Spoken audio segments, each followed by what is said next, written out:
I'm Femi Okay. I'm Malika Bilal, and you're in the stream. Today, a political promise made good. But does arming Brazilians make the country safer? In December, the then President-elect Jair Bolsonaro took to Twitter to declare his commitment to give Brazilians greater access to guns. Then on January the 16th, just weeks after taking office, he made good on that promise by signing a decree relaxing gun ownership laws. In response, Brazilians have taken to Twitter to share both their opposition to and support of the change. Two key hashtags emerged on both sides of the issue.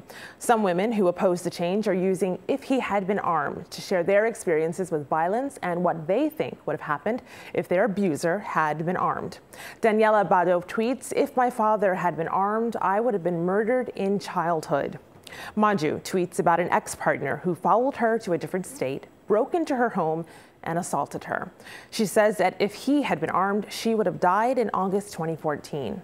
Well, on the other side are supporters of the law who are using the hashtag "if she had been armed." Manuela explains how she could use a gun as protection. "The only thing that can match my physical strength to that of a man is a weapon." Susu Moro tweets, "Women have died of stab wounds, punches, kicks, clubbed, and will continue to die. If she had been armed, would have been a much better defense. Now you can. I'm going to start my shooting course." Those are just a taste of this opposing sentiments online, but we want your thoughts as well. Send them to us with YouTube or Twitter. So joining us to discuss these changes in Brazil's gun laws in Sao Paulo, we have Rafael Alcadepani.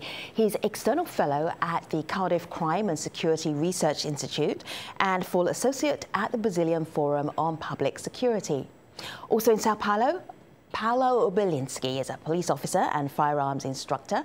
And in Lisbon, Portugal, Mia Alberti, an international journalist who's been extensively covering this issue. Good to have you here, everybody. I wish it was under better circumstance. Mia, Yes. Malika just went through a whole list of stories and experiences. I'm just wondering, are they just anecdotal, people with bad luck, or the actual solid stats to back up the fact that it is very dangerous to live in Brazil? It is very dangerous to live in Brazil, especially if you are a woman. Brazil has one of the highest rates of femicides in the world. So it is comprehensible, in my view, that women who have been victims of domestic violence or know of these stories are worried about what can happen to them with these new gun laws. So Brazil is not a dangerous place to live in general. I mean, I live there, and a lot of foreign people live there with no problems, and even Brazilians, but it is a country which has a big problem with violent crime, with gun crime, and with violence against women. Paolo, you know this probably better than most of our guests because you are a police officer. If you were candidly describing to the rest of the world your work that you do in Brazil, what would you say?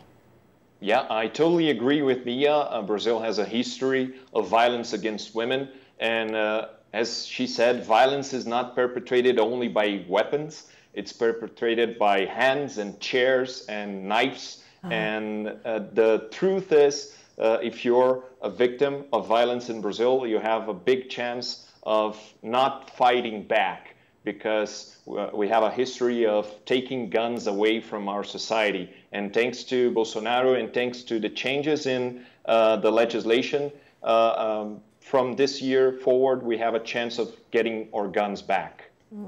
Paulo, I hear what you said about it being violent and the types of weapons that people use are varied. I wanted to bring our audience's attention to this headline. We talked about it on this show when the campaign was in full swing.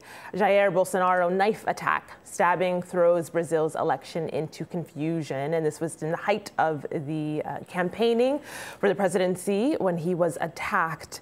Of course, he's okay. He spent some time in the hospital. This is what people online are bringing to our attention, though. One person writes in Portuguese, the most ironic thing about this attack is that he wouldn't be alive if his attacker had used a firearm instead of a knife. But these people don't seem to learn and to use as one of those hashtags we mentioned at the top of the show. Rafael, I'll give this one to you. Talk to us about how indicative this was, in your view, indicative or not indicative, of what Brazil's society is like right now. Well, in my point of view, I do understand people who want to have the freedom to have a weapon, who want the freedom to have a gun. I also understand that in the problems that Brazil faces nowadays with violent crime on the rise, people think that they can solve themselves the problem if they have a gun. Or I don't want to discuss this specific case of Bolsonaro because, in my point of view, it's very difficult to judge because it would depend on how accurate would be the person who would be shooting against him. So I don't think it's accurate to be. I know that it could be much worse than it was, but knife attacks are very complicated. But having said that, I would be personally in favor of releasing gun laws in Brazil if science had proven us, because science is always against the common sense, that having more guns in a country, we would have less crime. But when you see scientists doing proper and decent research that goes against the common sense of people, they show that the more guns I have in a society, the more suicides you are going to have in a society, as well the more homicides you are going to have in a society. Yes, United States, for example, yeah, sorry to interrupt you, but also in Brazil, almost 70% of all homicides were perpetrated by a gun. So it's not that... they were perpetrated by illegal guns, not in the hands of law-abiding citizens, in the hands of criminals. Yeah, but those were legal ones. Those guns, more than 80% of guns were legal ones. They can be legal and illegal. They are perpetrated by legal and illegal ones. So, for example, from all of the guns that police confiscated in 2017, which were around 100,000, 120,000, 94% were not registered, which does not mean they were illegal.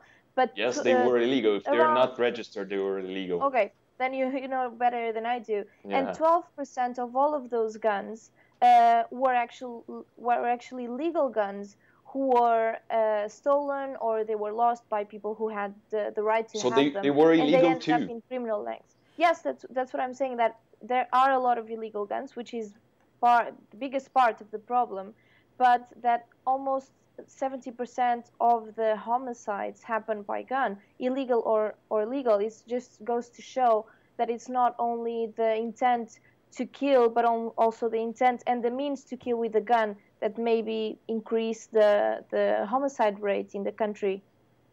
We have 60,000. My precise point about it is that the guns, most of the guns that are used by criminals, they were legal ones in the past. The question is, guns are very good. That's what science shows, that's what the statistics show.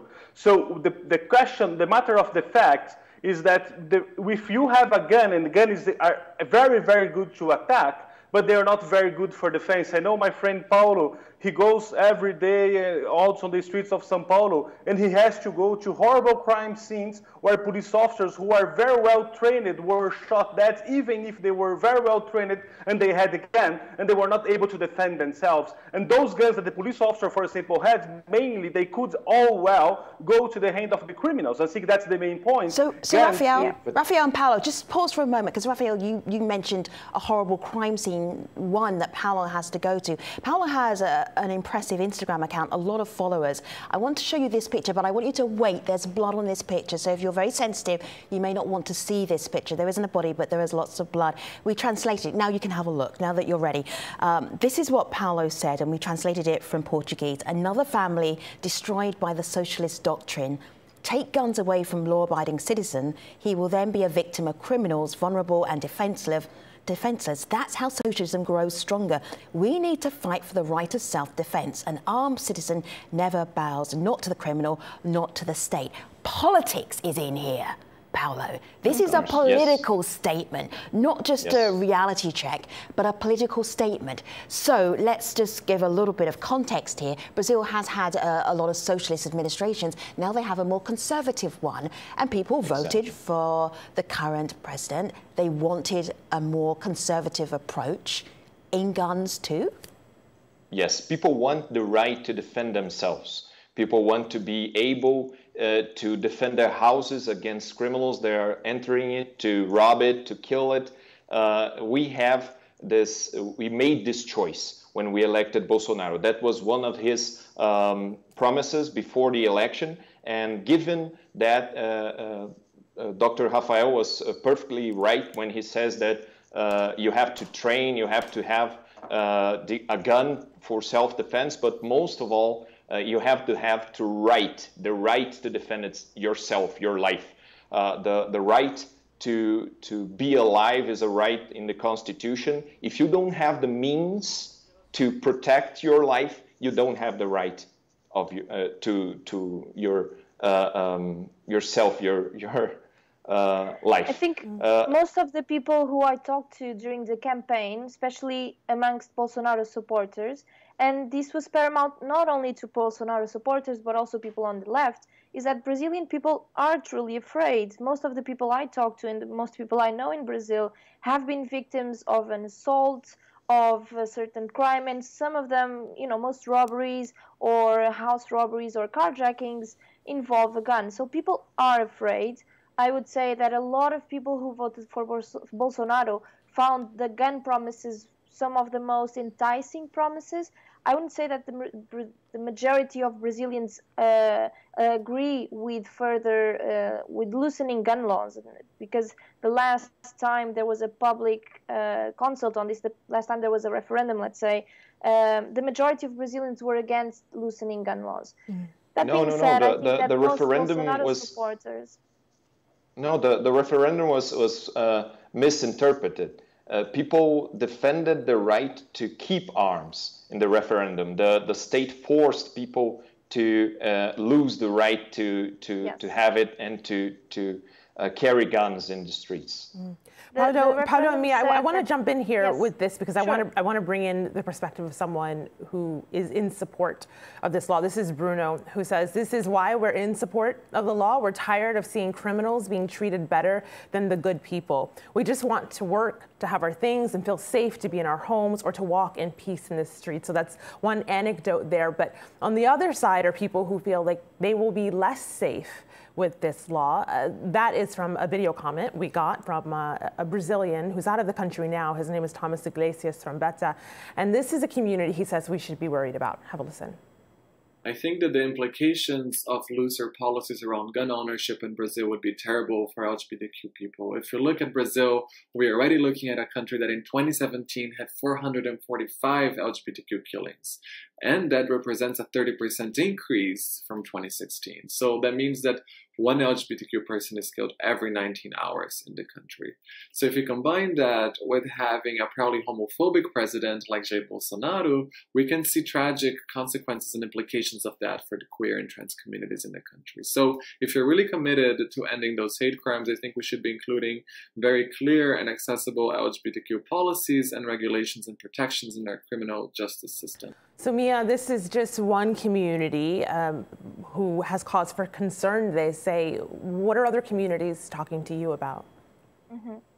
Well, women, LGBTQ, indigenous communities, and people in more poor communities, let's say, for example, in some of the favela communities in Brazil.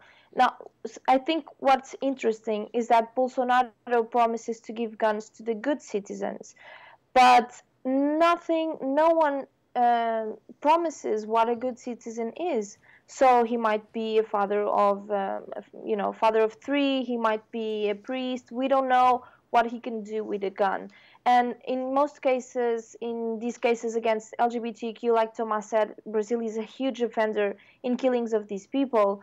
In domestic violence, I mean, most of the perpetrators, most of the aggressors are people who already know the victims, are their loved ones, their husbands, the boyfriends. And what I think the question is, people aren't safe, but will guns be safer? What if these people had guns instead of having their knives or using their hands? I think that's what concerns most of the people in these communities. And it's the hashtag, what if he had a gun? And the hashtag, what if she had a gun? It's valid as well, because she or he can defend himself from the aggressor. But I think it would mean that if someone points a gun on you, you say, can you just hold a minute and let me reach for my gun and defend myself? So I think like Rafael said, it's much more difficult for the victim to defend themselves with the gun than for an aggressor to pick it up in the first time and start the aggression process, let's say this. Paulo, this is a classic debate about having a gun and whether it creates more violence or whether it stops violence. Go ahead. Yeah, I think that people need to have the choice. If you don't have a choice, you're lost. If you give the choice to people, have a gun, defend yourself, train. But when people have the choice, they can kill me who don't want to have the choice of have a gun. That's the only problem. I agree with Paulo when he says that people voted for it and people voted, and I agree in terms of Bolsonaro has defended it. But the question is that the opinion of the population has changed. The last Datafolha polls in the Brazilian newspaper has shown that 60% of Brazilians are against guns in society. So I think that's one key point that have to think. Most people are in favor of people having the rights to have the guns, but they are against using those guns. In perspective, in that poll, that poll says that 84% of people agree that the criminal age for being charged with a crime in Brazil should be reduced from 18 to 16. So 84% of the people said that they want more people in jail. They want more criminals arrested. That's what they want. They want guns to feel safe. They don't want guns in the hands of criminals. They want a choice to defend themselves. If you interpret that of the age, the criminal age to be charged with a crime, you realize that what people actually want is the right to defend themselves and the right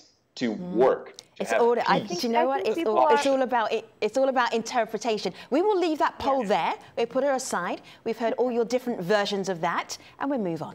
Two perspectives here on Twitter that I want to share with you. Paulo says, I'm really happy about it. I don't want a gun, but I feel safer with the population with it. Neighborhoods will be even more safer, and we don't want to wait for the cops for protection. We could manage it ourselves. And guns in the hands of people are the best against any dictator. So one perspective there. On the other hand, though, is a point raised by a couple of people. This is just one who says low-income people support the release of weapons with the premise of defending their families. But the high values for possessing a weapon will make it impossible for them to have it. Thus, only people of high purchasing power will indeed have the conditions to have a weapon. Paulo, do you want to take those on? A gun is cheaper than a cell phone. We have more cell phones in Brazil than people, so you can have plenty of guns. Paulo, how much does a cell phone cost in Brazil? Thanks. Very expensive. How much? Very expensive. Around 3,000, 4,000 reais. It will cost you $1,000. To get a legal phone, to get a legal gun. But nowadays, a legal gun, yes, less than $1,000. Almost for your work, for your daily life. A phone is something very important, and a lot of people cannot afford to not have one. But a weapon is considered a luxury for a lot of people. And also, the problem of the illegal guns would continue, even with having more access to guns, with people having more access to guns. The ones, like you said, the people who use guns for crime are the criminals, and those people use illegal guns. So having more guns to the legal citizens, some people say that won't improve safety for these people, because those who are carrying the guns are criminals. So they have much less to lose. I think the point is also, sorry for interrupting you, but another point I think it's important in this debate is that if I know as a criminal that in a house there is a gun, it makes me more likely to invade that house because I can enter the house and I can get the gun for myself. Yes. And the point is, I don't have to jump the wall, for example, to enter the house, but I can wait the person who is the owner of the house, who has no gun, is entering the house, and I can get this person and go inside the house. The point is, again, I would be totally in favor of guns in society if science had proven me and science had proved that guns in society would be helpful in terms of reducing crime rates, reducing suicides. I have no problem with that. And in the context of Brazil, people also are unable to drive. They cannot even drive because they're unable to drive a car in a safe manner. Imagine those people having guns. It's just something that's outside of the realms of a country. And what probably are going to have is the situation is going to get worse and worse and worse in terms of violence. Okay. What Rafael is referring to is that there are places in Brazil where people have armored armoured vehicles because they're scared of being shot at by people with weapons. I want to show you one version of how Brazil might be in the future. This is Joyce Minh. She is part of the Bolsonaro party. She is a former conservative journalist, and she posted a video in mid-January about how life might be now that women can legally have guns in their home and they don't have to give a reason to have a gun in their home. Have a look at her video.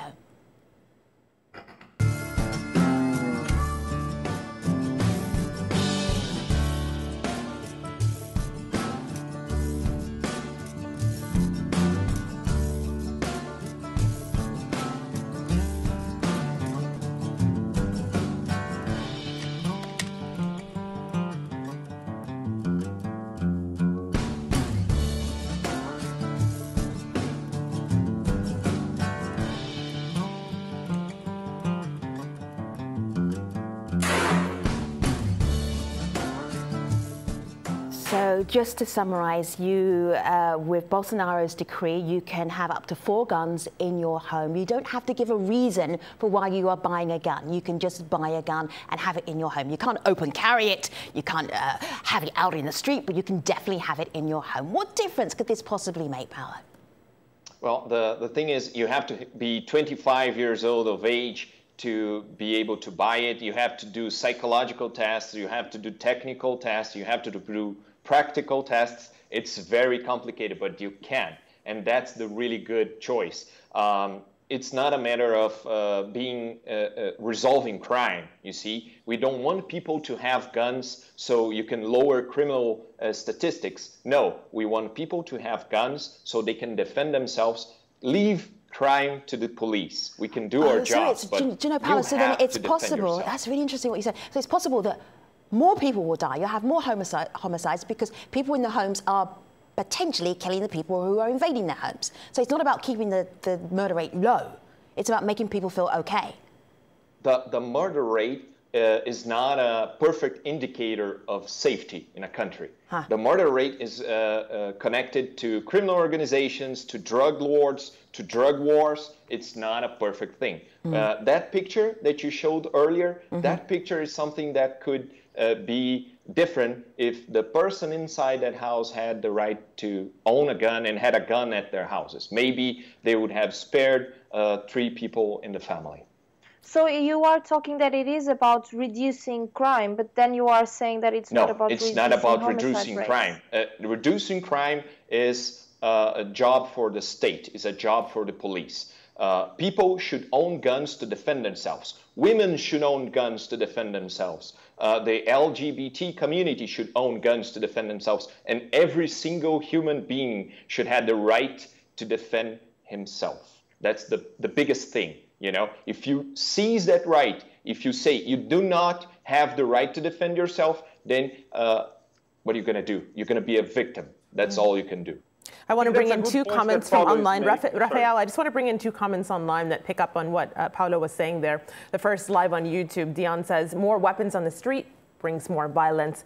Train and arm police with high-caliber weapons and provide high-tech surveillance to deal with gun crime. That's one comment on YouTube. You can see it there. And the next is from someone on Twitter who says, what I predict, based on what happened in southern Madagascar, better armed Brazilians, even better armed Brazilian criminals, an astronomical rise in deaths caused by irresponsible gun owners, but everyone will say it's worth it because sometimes the dead guy is a criminal. Femi. Thank you so much, guests, for being part of this conversation, to Rafael and Paolo and Mia as well. And if you have an idea for a show, we would love to hear it. So you can tweet us at AJ Stream or leave your pitch in our live YouTube chat. And on Thursday, on the next episode of AJ Stream, we will be producing a show that is a show that you picked. How is that going, Malika? Exactly. This conversation is still going online. And so, of course, we want to hear from you as well. You can keep going in that chat, or you can tweet us online at Twitter using @AJStream. Thank you so much for watching. We will always be online at AJ Stream. See you next time. Take care.